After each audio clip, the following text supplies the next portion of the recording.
Bismillahirrahmanirrahim. Dear students, good morning and have a good days. आज हम discuss करेंगे finite and non finite verb. इसको हम continue करेंगे. इससे पहले इसके बारे में हमने कुछ डिस्कस की है. अब इसको आगे बढ़ाते हुए आज हम पहले डिस्कस करेंगे फिनाइट वर्ब क्या होता है. इसके बाद हम डिस्कस करेंगे नॉन फिनाइट वर्ब और इसके अलग अलग पार्ट्स को हम डिस्कस करेंगे. Let's find out what is finite verb.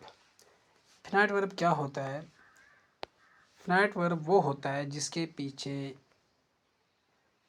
Subject आता हो, कामा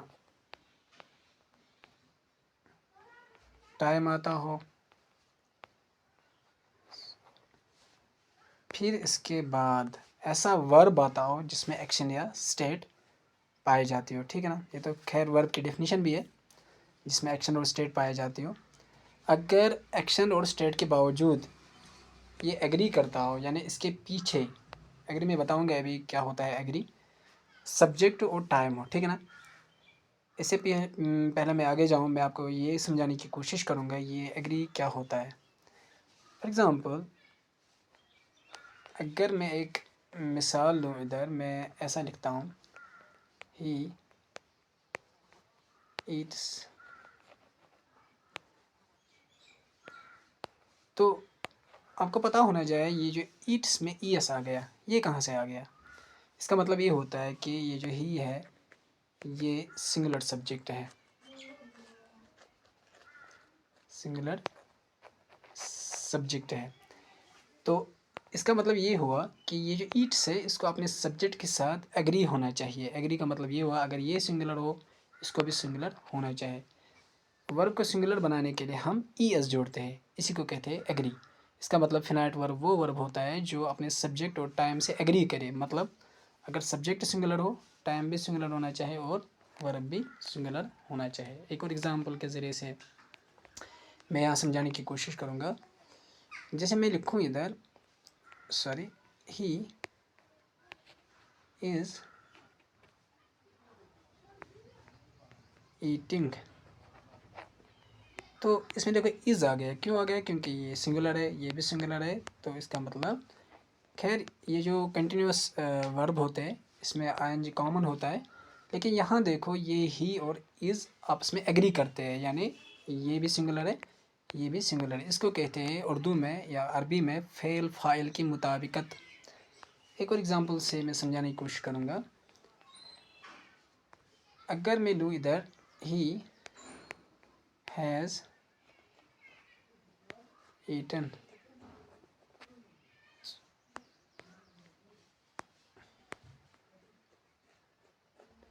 ईटन.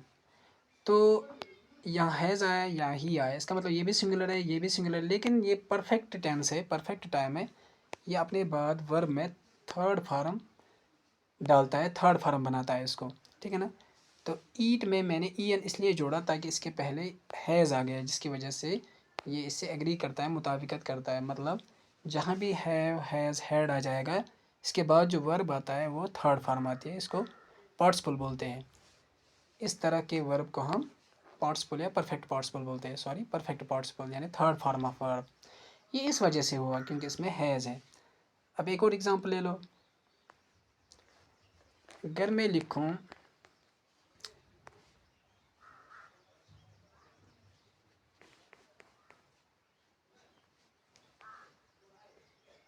दे ईटिंग. अब मुझे बताइए यहाँ क्या आना चाहिए. इज़ आना चाहिए कंटिन्यूस बनाने के लिए या आर आना चाहिए. ज़ाहिर सी बात है यहाँ आर आना चाहिए. क्यों? क्योंकि ये दे आर ईटिंग. क्यों? क्योंकि ये भी प्लूरल है, ये भी प्लूरल है. ये वर्ब मैंने बताया पहले, इसमें कंटिन्यूस में जनरली आईएनजी के साथ सिंगुलर प्लूरल दोनों में ऐसा ही होता है. ठीक है ना. तो इसी को कहते हैं वर्ब सब्जेक्ट एग्रीमेंट या वर्ब सब्जेक्ट कॉन्कॉर्ड. ठीक है ना. वर्ब सब्जेक्ट एग्रीमेंट या वर्ब सब्जेक्ट कॉन्कॉर्ड. कॉन्कॉर्ड और एग्रीमेंट का मतलब दोनों एक ही होता है. कुल मिला के इसका मतलब ये होता है वर्ब सब्जेक्ट और सॉरी और टाइम, इन तीनों में आपस में मुताबिकत होनी चाहिए, एग्रीमेंट होना चाहिए। किस किस चीज़ में? सिंगुलर और प्लुरल होने में, ठीक है ना। हालांकि उर्दू में जो है उसमें तज़किर व तानीस, और अरबी में भी ऐसा है, मुताबिकत होनी चाहिए। यानी अगर फ़ाइल मुज़क्कर हो, इसमें फ़ेल भी मुज़क्कर होना चाहिए। इसी तरह अगर फ़ाइल मोनस हो तो फ़ेल भी मोनस होना चाहिए। यहाँ ऐसा बहुत रेयर देखने को मिलता है, बहुत कम देखने को मिलता है इंग्लिश में। तो इसी को कहते हैं verb subject agreement, verb subject concord, ठीक है ना।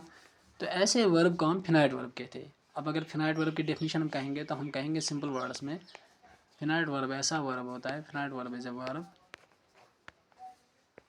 A verb that and which, जो भी लिखेंगे आप दोनों सही है, दैट एग्रीज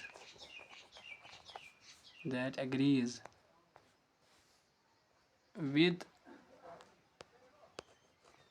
its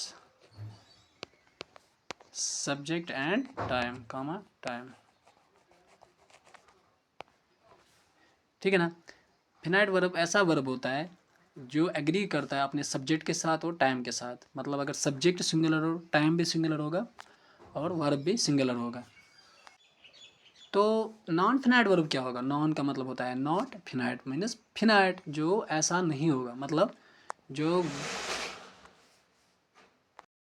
जो अपने सब्जेक्ट के साथ और अपने टाइम के साथ एग्री नहीं करता हो। एग्री का मतलब मैंने बोल दिया है कि अगर सब्जेक्ट सिंगुलर हो, ठीक है ना, टाइम भी सिंगुलर होना चाहिए और वर्ब भी सिंगुलर ही होगा। मैंने कुछ एग्जांपल के साथ समझाया भी है।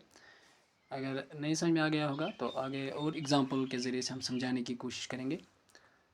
तो फिनाइट वर्ब की 3 किस्में हैं और नॉन फिनाइट वर्ब की भी 3 किस्में हैं।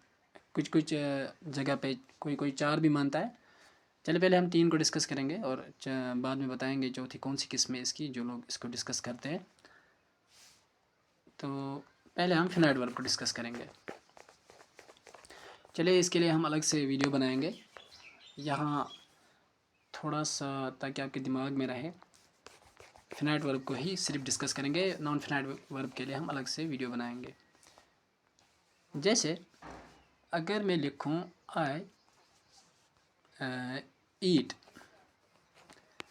तो ये एग्री करता है अपने वर्ब के साथ। असल में है आई डू ईट, तो ये इसमें हिडन रहता है, छुपा हुआ रहता है, जिसको उर्दू में महजूफ कहते हैं। ये लिखा नहीं जाता। क्यों लिखा नहीं जाता, ये हमारा मौजू नहीं है इस वक्त। तो ये फर्स्ट फॉर्म, इसको कहते हैं प्रेजेंट पार्टिसिपल, ठीक है ना। तो इसी तरह अगर मैं लिखूँ आई एट, तो ये हो गई पास्ट पार्टिसिपल या इसकी पास्ट फॉर्म, ठीक है ना। ये भी एग्री करता है इसके साथ। अगर मैं लिखूँ आई ईटन, तो इसको एग्री करने के लिए मुझे यहाँ है लगाना पड़ेगा। तो ये हो गई फिनाइट वर्ब की 3 एग्जांपल, ठीक है ना। फर्स्ट फॉर्म, सेकंड फॉर्म और third form, present form, past form, perfect form.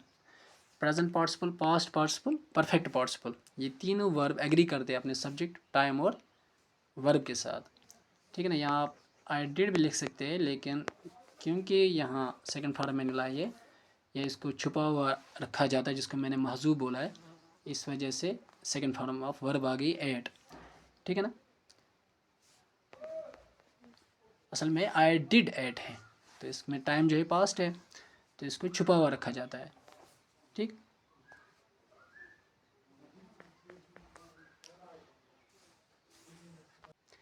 इसी तरह वर्ब की जो कंटिन्यूस फॉर्म है, यही वो फॉर्म है जिसको मैं डिस्कस कर रहा था, फोर्थ फॉर्म ऑफ वर्ब इसको कहते हैं, या प्रोग्रेसिव फॉर्म।